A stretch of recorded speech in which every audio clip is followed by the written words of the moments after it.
Salam jumpa di Renungan Harian MSC Provinsi Indonesia. Sabda dari hati untuk dunia yang baru.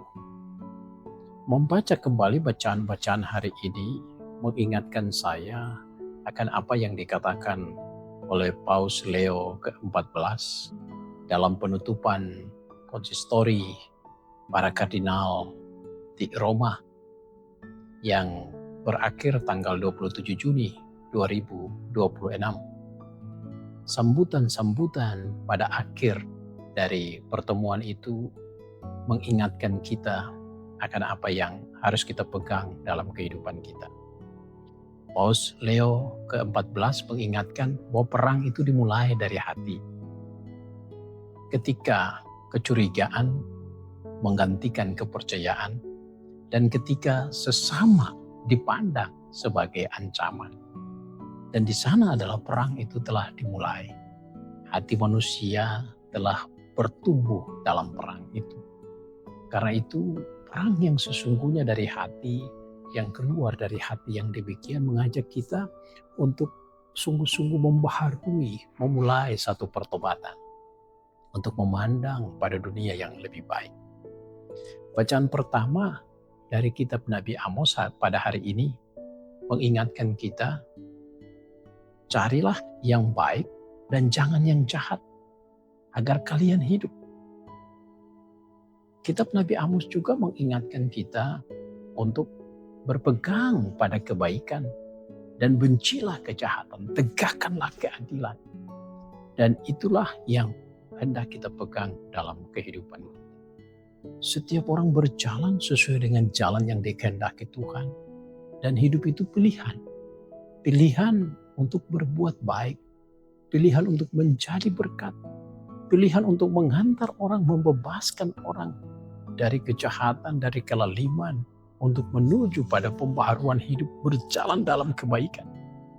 Karena itu, merenungkan bacaan-bacaan hari ini mengajak saya dan Anda untuk berpegang pada kebaikan. Orang yang berpegang pada kebaikan, maka dia diantar untuk mengalami sukacita dan kegembiraan.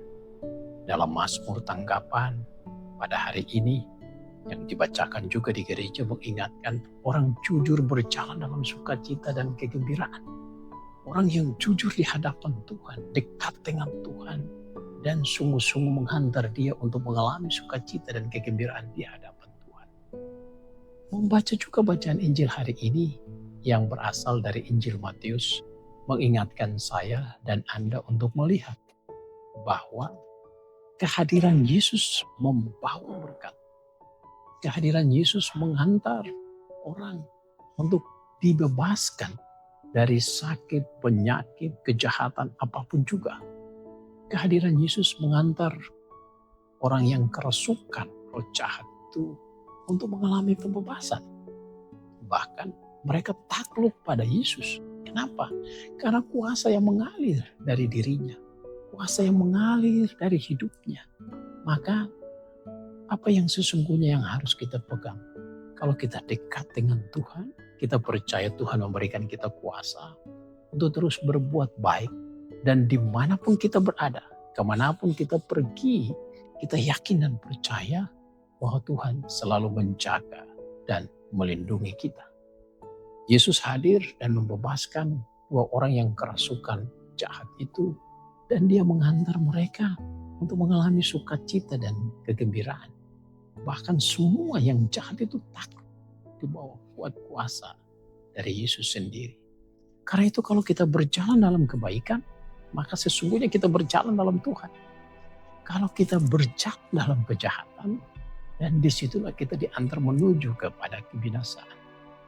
Bapak, Ibu, Saudara-saudari, para sahabat, kita meyakini sama seperti Paus Leo ke-14 meyakini dalam pertemuan para kardinal yang baru saja ditutup, meyakinkan kita juga untuk selalu memperjuangkan perdamaian.